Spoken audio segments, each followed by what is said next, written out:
Hi, it is Wednesday, so we're going to get started right away. This is from Joan in Iowa. My daughter, almost three, she will be three on October 31st, Halloween, has welts on her body from a spirit of a child who won't leave us alone. She has followed us to my grandmother's home in Minnesota. Um, we live in Iowa. Presently, we are with my mother in Minnesota. The ghost won't leave. We have poured salt at the doorways and around my bed, told it to leave, to go into the light. It seems angry now. It followed us to my mom's home, and when we went, followed us now that we went to visit my mom. I have photos from her home that shows orbs. Can you please help us? We are so afraid for Susie and my baby and myself. Okay. First of all, Joan, I'm curious to know why you think it's a child. You didn't say that in here. Um, but I have to tell you, some children that are earthbound can be pretty bad bullies. I don't understand the welts or how this ghost child supposedly is doing this, but it absolutely could. And a ghost can follow you from place to place. They can ride with you in the car. So maybe, she is following Susie around. You've poured salt at the doorways around the bed. First of all, it has to be sea salt, not plain salt. And if you can get blessed sea salt, that's even better. But that is only about 65–70% that it'll help. It's not that great. I've told it to leave and to go into the light. Big mistake. Do not talk to the ghost. All you're doing is giving, and you assume it's a girl, her more energy. So stop doing that, because now it seems angry. Well, if you're pouring salt around and, stop talking. Seriously, I need you to call me from when you land back in your own house. I need you to call me from there. You're going to have to really smudge a lot to get rid of this child, because she seems like she is really set on Susie. The thing that has me a little concerned is that Susie is 3, and you said you have another baby, and that you have another child, a baby. So if this child goes to say 4 or 5, she might stay with you for quite a while, because once Susie gets out of her age range, there'll be a baby, there'll be a new one. So seriously, Joan, you've got to do something. So give me a call, and if you don't call, start smudging like crazy when you get back to your house. Okay. This one is from Marnie. Sometimes I write to you, and when I do, you have always answered my questions. Thank you so very much. I have new questions now. Everybody always has new questions. And it's funny, because she has these questions after reading When Ghosts Speak. So first of all, Marnie, the first thing you need to do, I will answer your questions, but the first thing you need to do is reread When Ghosts Speak, because you read it too fast and you missed half the stuff. Because out of these 5 questions, I think every one of these are answered in that book. But the first, does a ghost, when attached to you, ever voluntarily leave and move on to the other side without prompting or help? That's 2 questions, actually. A earthbound spirit can leave anytime they want, but to go into the light, unless they go to a funeral home where there's a service going on, or they can find somebody like me that can create the white light, No, they cannot. Does a ghost that does not know you from any past relationship attach itself to you and not leave? That's the movies, that's TV. Very, very seldom do you know who the ghost is in your house because a friend or a relative would not do this to you. Uh, and again, there are ways to make them leave with smudging and, having the house blessed. If a ghost that is attached to a person and does not harbor any ill will toward that person, then why does it need to make one upset to get energy? I know it needs energy to survive, of course, knowing it is upsetting you to obtain that energy. Yeah, okay. It's around you, it's upsetting you, it's making you tired, it's giving you a headache, it's upsetting your stomach. Look at the energy you're putting out, and that is the energy that it needs. So you sort of answered your own question there. Are ghosts always attached to the person, or can they be attached to a house or place? They can be attached to a person, place, or thing. It doesn't make any difference. So any one of those three things a ghost can be attached to. And the last one is, how do you know who is haunting or ghosting you? That's good. I never heard ghosting before. Uh, well, if it's me, I can see them. But if it's somebody else, again, it's signs in the house, stuff being moved, being sick, water problems, electrical problems, roof leaking. This is all stuff that can be going on. And again, you read When Ghosts Speak Too Fast. You have to reread that because you will definitely get more of an explanation of all of those questions. This is from Dee Dee. I'm a fan and I watch Ghost Whisper all the time. All the repeats.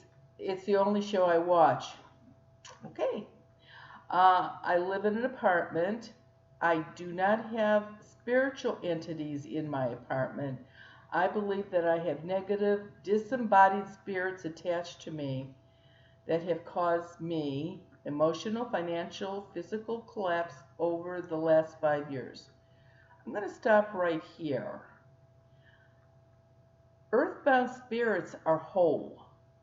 They are not disembodied. Movies, TV, every spirit that I see absolutely has a whole body, missing no parts and pieces.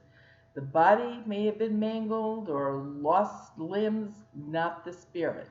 So right there, you have to stop thinking like that.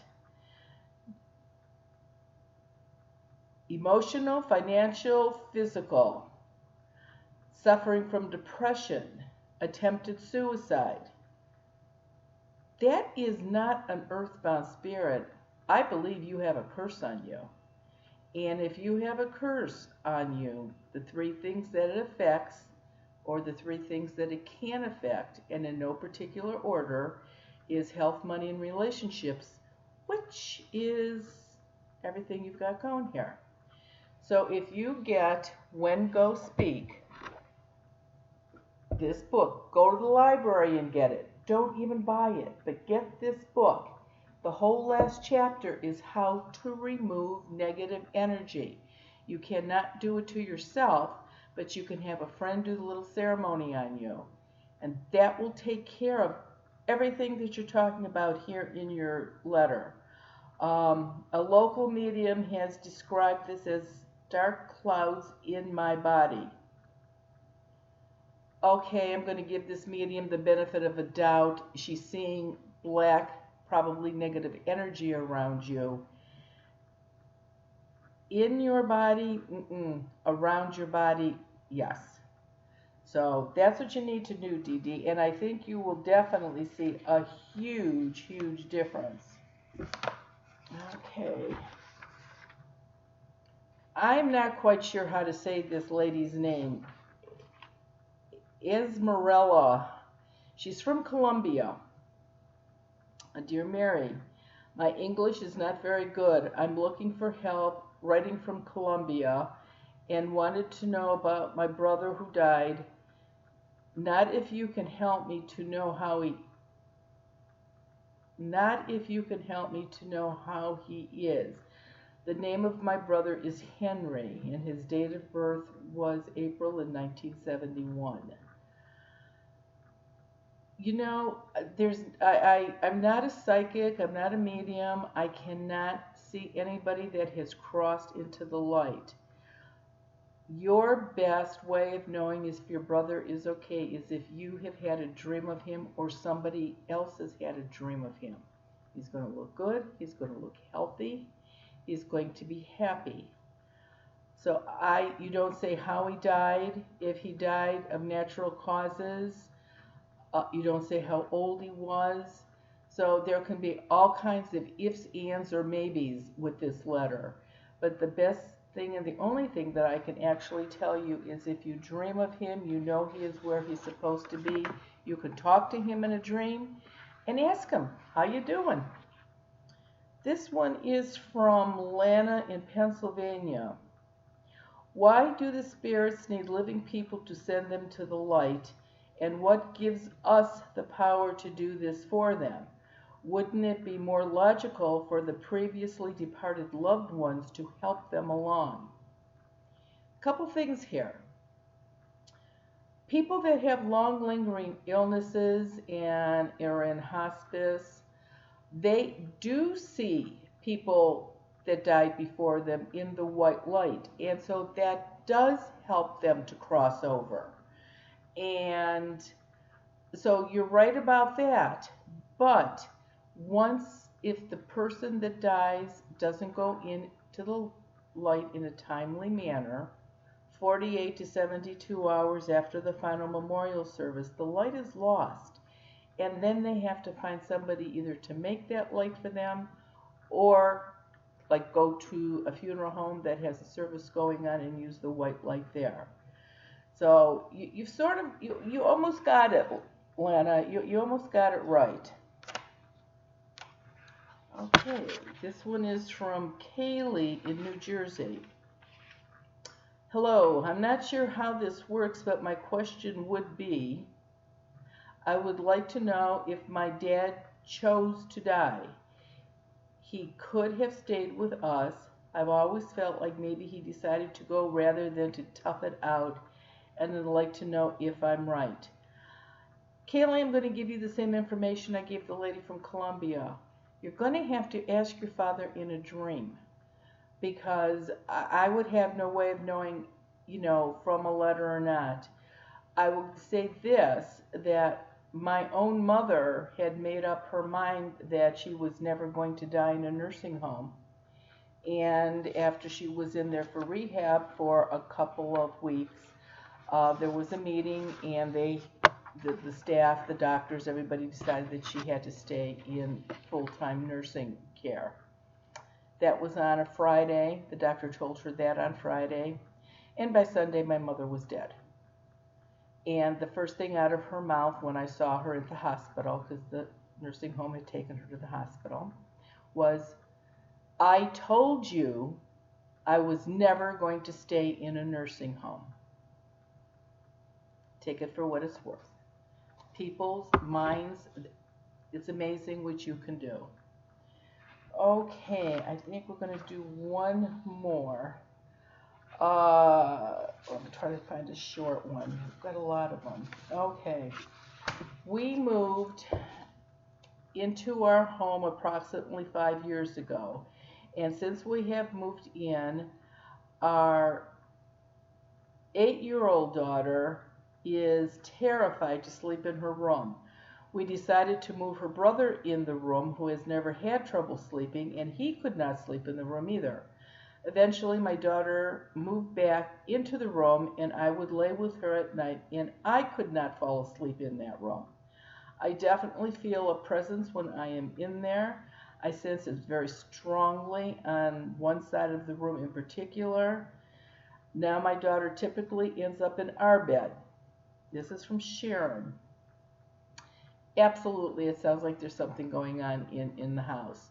And again, I wouldn't know for sure without a phone call, but start smudging. No child should be afraid in their own house. I mean, that I don't like when that happens. So start smudging.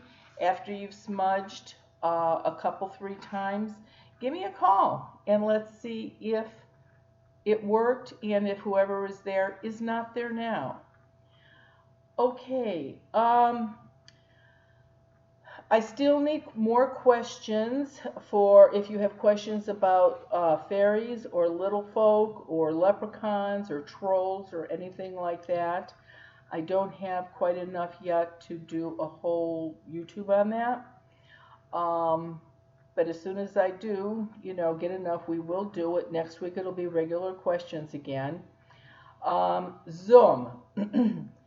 Knocked it down to once a month. The next one is going to be on September 11th from 7:30 at night to 9 p.m. That's Eastern Standard Time.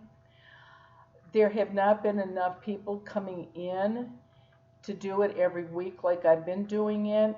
If the class fills up at once a month, then we'll open it up and start doing another one. But right now, the only one in September is going to be on September 11th. The new thing I'm doing, and I don't know if anybody caught it today because this is airing now at 5:30, but at 10 o'clock every Wednesday morning from 10 a.m. to 11 a.m. Eastern Standard Time, I am doing a live chat YouTube presentation answering questions. Okay, you will see me, the monitor will read whatever the questions are that you're sending in, and I will answer them on that. There's no charge for that. We've done 2 of them now, and they are recorded, so you can go back and look at them.